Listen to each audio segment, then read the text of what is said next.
Kung titignan ng Gilas core team ni Coach Tim Cone, ito ay binubuo ng tatlong Pro League, ang PBA, ang Japan B-League at ang IBL kung nasaan si Justin Brownlee. Kasama rin dito ang mga nasa liga sa kolehiyo na sina Kevin Kiambao at Mason Amos. At dahil nga iba-iba rin ang araw ng availability ng ating mga players. Sa B-League ay tapos na ang mga games nila Kai Sotto at AJ Edu. Samantalang si Dwight Ramos ay maaga na ring nagbakasyon. Expected na ipapahiram ang mga players ng UAAP. Gayon din si Brownlee as part of our core. Pero ang issue ay ang schedule ng PBA na expected na matatapos ng June 19 or 21 pa. Kaya majority ng mga players ay hihintayin pa at nasa taas pa ng standings ng PBA. At kung sakaling mangyari ito, ay ilang araw lamang ang practice ng Gilas para sa OQT. So maaaring kaya naging blueprint ang ating mga friendlies sa mga nag-imbitang national teams. Ito ay dahil din sa tight schedule ng Gilas. So pagkatapos ng Philippine Cup ay kailangan pang mag-practice ng buo ng Gilas Pilipinas.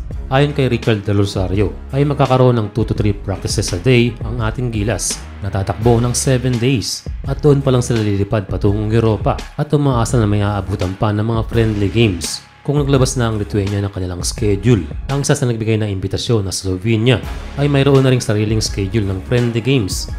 Magsisimula ang kanilang preparation sa second week ng June at ang friendly games ay mula June 23. That time ay kanilang makakaharap ang Lithuania. Sa June 25 ay kontra sa Slovenian team na Ljubljana and ang last friendly game ay kontra sa Brazil sa June 28. So maaaring hindi na rin sigurado sa Slovenia, kaya ang tanong ay pwede ba sa Czech Republic. So ang posible rin mangyari ay magkaroon ng friendlies na malapit sa location ng Gilas. So mas mainam na lang talaga na sulitin ang pagkakataon ng makapag-ensayo at mabuo ang ating roster sa pinakamaagang panahon. Maaga rin makapag-regroup kung sino man ang available na sa mga practice. Importante rin na maging healthy ang ating mga players. Yan ang nilook forward ni Coach Tim Cone, na makitang healthy at kumpleto ang ating mga big men na sina AJ Edu, Kai Sotto at Junmar Fajardo. Ibang environment ang kanilang haharapin sa OQT dahil European level ang kanilang makakaharap na iba sa nakaraang World Cup na may Latin America at Asia. So naman na maging resulta ng Olympic Qualifying Tournament ay malaking tulong ito sa chemistry at learning ng 12 to 14 man core ng Gilas. Huling naglaro ng OQT ang ating pambansang koponan noong 2021 sa Serbia na kung saan ay ating pinakaba ang koponan nila Boban Marjanovic.